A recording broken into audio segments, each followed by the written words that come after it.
So the most alarming findings are those related to security.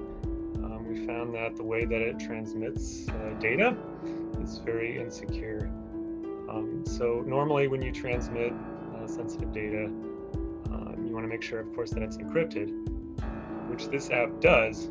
But there's another part to this too, which is that you want to make sure that it's being encrypted to the person to whom you want it to be encrypted to. And what we found is that this app doesn't actually ensure that. It's supposed to check something called an SSL certificate, and it doesn't do that check. So what can happen is you can end up connecting to a host that you didn't intend to, and this host can be intercepting all the data that you're transmitting using this app. So the kinds of data that you'd be transmitting using this app are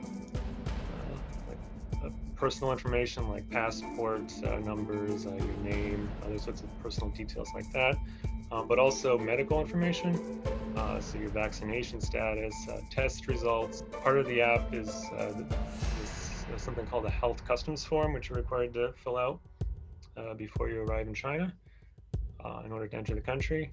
And this includes lots of personal information, lots of medical information. But then also, to get around in China, you need to maintain something called a green health code, and that also requires you to transmit those same kinds of data.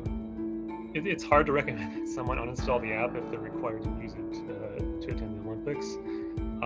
But if you do have to use the app, there are some things you can do to ameliorate your risk, which is to use it on networks that you trust. So if you haven't left for China yet, your most trustworthy network is probably your home network.